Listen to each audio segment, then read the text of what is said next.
Ça approche à grands pas et j'ai aujourd'hui 5 conseils à vous donner pour réussir vos photos du temps des fêtes.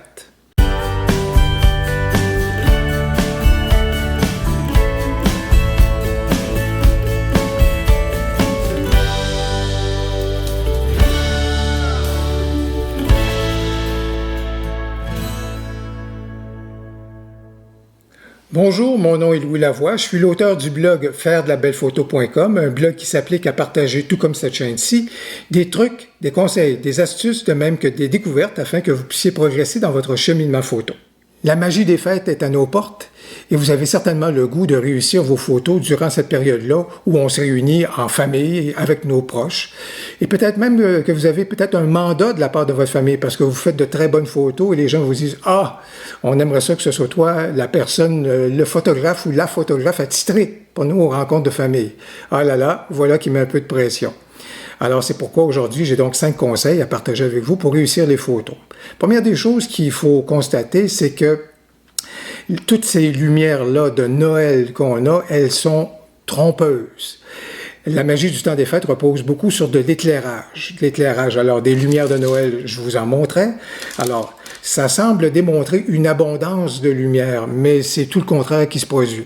Assez souvent, durant le temps des fêtes, on se retrouve dans de la lumière d'ambiance, la lumière qui est décorative.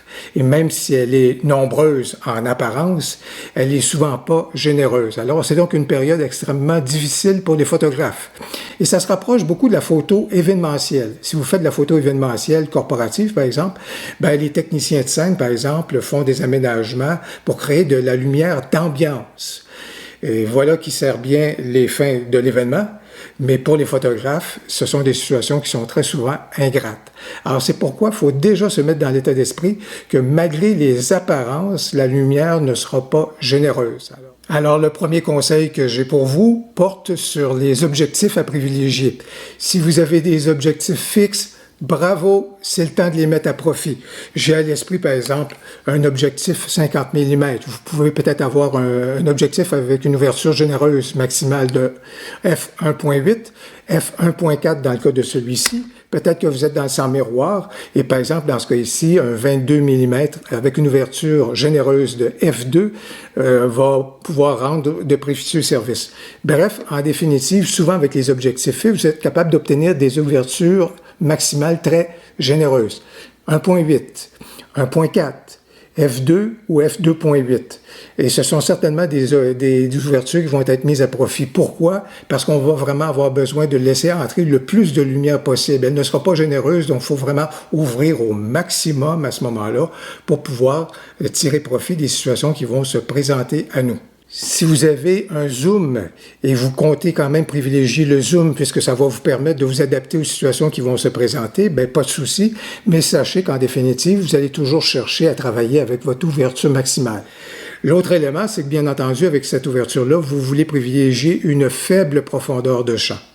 Alors ça donne quelque chose qui va être intéressant parce que avec la faible profondeur de champ, souvent avec les lumières d'ambiance et surtout les lumières de Noël, vous allez être capable d'obtenir de sympathiques halos de couleurs en arrière de votre sujet principal, par exemple. Alors, on aime bien ce genre d'effet-là. Et un petit conseil que je vous donne, c'est que si vous voulez obtenir cet effet-là avec des halos lumineux, avec les points de couleur, par exemple des lumières de Noël, il faut vraiment que votre sujet soit à une certaine distance. Si vous collez votre sujet trop près de l'arbre de Noël, par exemple, à ce moment-là, vous ne parviendrez pas à obtenir cet élément-là ou cet effet-là. Il faut vraiment que votre sujet soit à une certaine distance. Ou encore, vous pouvez toujours privilégier la faible profondeur de champ, mais à ce moment-là, avoir les lumières au premier plan et votre sujet en arrière-plan et faire la mise au point sur le sujet en arrière-plan. Ça veut donc dire que les halos vont apparaître au premier plan, votre sujet sera beau et net en arrière-plan et ça aussi, ça va faire un effet.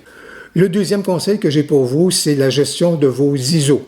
Alors, les ISO, vous le savez, vous risquez fort en raison de la faible lumière, certainement d'aller dans le registre des ISO 400, voire même 800, voire même 1600. Pourquoi est-ce qu'on augmente notre plage de sensibilité? C'est parce qu'on veut obtenir absolument une vitesse qui va nous permettre de figer l'action. On espère évidemment que notre sujet n'est pas en déplacement, mais si c'est le cas, il faut vraiment atteindre des vitesses d'obturation très rapides. Mais si ce sont surtout pour des portraits et que notre sujet ne bouge pas trop, bien, on est capable de s'en sortir quand même avec des vitesses qui sont en lien avec l'équipement qu'on utilise.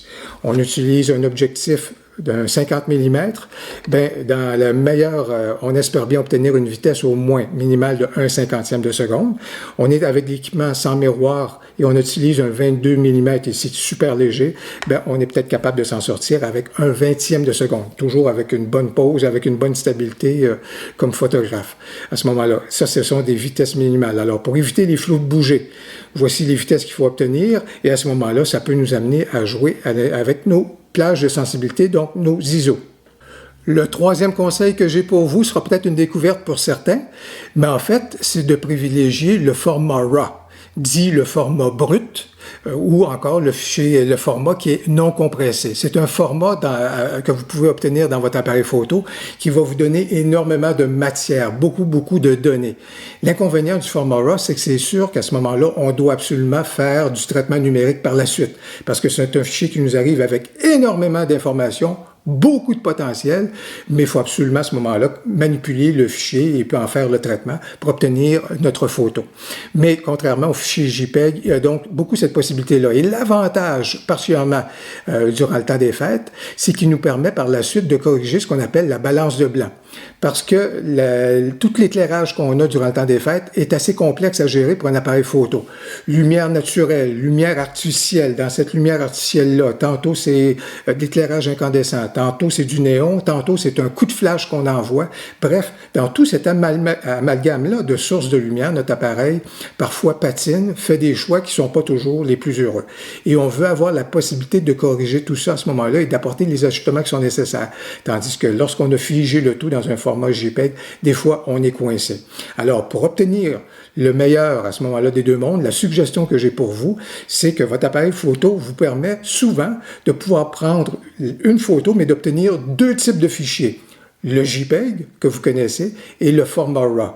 Pourquoi ne pas faire l'expérience à ce moment-là, en profitant du temps des fêtes, de prendre les deux fichiers à ce moment-là et d'obtenir les deux fichiers combinés, et ça vous permettra donc d'avoir le fichier RAW, de vous amuser à apporter les retouches qui seront nécessaires à ce moment-là et de commencer à découvrir tout le potentiel du format RAW. Mon quatrième conseil, et surtout si vous en avez un, sortez-le. C'est le temps à ce moment-là de pouvoir profiter du flash et surtout pour donner ce qu'on appelle assez souvent dans le jargon un petit coup de flash. Qu'est-ce que ça veut dire? C'est qu'on veut faire en sorte que notre flash vienne compléter la lumière qu'on a, la lumière d'ambiance qu'on a pour prendre nos photos.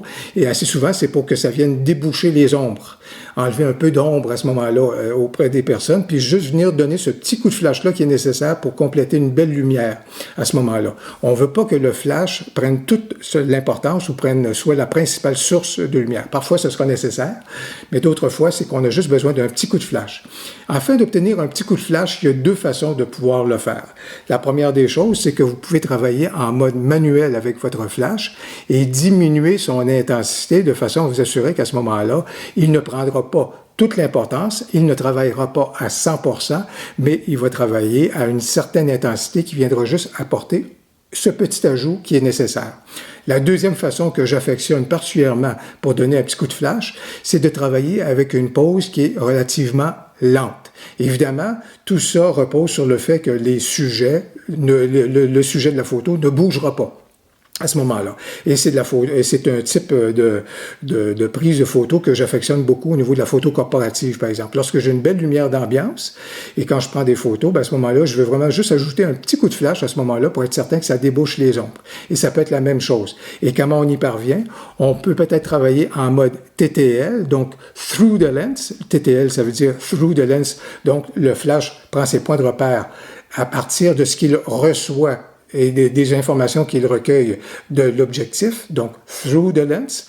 Et par contre, à ce moment-là, quand je viens lui dire ma pause sera de 1/15e de seconde, 1/10e de seconde, il comprend donc que je veux laisser rentrer la lumière qui est présente à l'intérieur de la pièce, et lui joue donc un rôle secondaire. Alors, pour obtenir ce petit coup de flash-là, c'est ainsi qu'assez souvent je travaille, avec une vitesse qui est assez lente.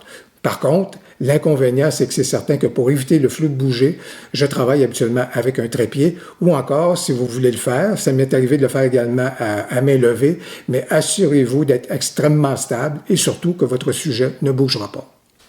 Mon 5e et dernier conseil porte sur le défi qu'on a toujours à relever à titre de photographe, c'est-à-dire identifier les sources de lumière et voir comment celles-ci peuvent être flatteuses pour nos sujets. Il faut toujours repérer à ce moment-là des sources de lumière, parfois qui sont inattendues. Je vous dirais au niveau de la photo candide, par exemple. À un moment donné, une source de lumière qui serait une tablette numérique, par exemple, qui s'illumine et qui illumine le visage des gens qui sont en train de la consulter. Hop! Voilà une belle opportunité photo, donc il faut donc repérer ces sources de lumière-là. Il y a d'autres sources de lumière qui sont un peu plus fixes, et à ce moment-là, on peut s'appliquer à déplacer un peu notre sujet, surtout tourner celui-ci en angle, de façon à ce que la source de lumière vienne baigner au niveau de son profil, vienne l'éclairer au niveau du profil, et ce sera beaucoup plus intéressant que si vous laissez la source de lumière à l'arrière du sujet, où là, à ce moment-là, ça ne va absolument rien révéler, puis ce sera relativement terne. Pour conclure, je vous souhaite un très agréable temps des fêtes. J'espère que les moments que vous allez vivre avec vos proches seront à la hauteur de vos attentes. J'espère que la vidéo vous aura plu. Si c'est le cas, n'hésitez pas à cliquer sur j'aime et à vous abonner à ma chaîne YouTube. Et moi, je vous dis merci d'être là, au plaisir et à la prochaine.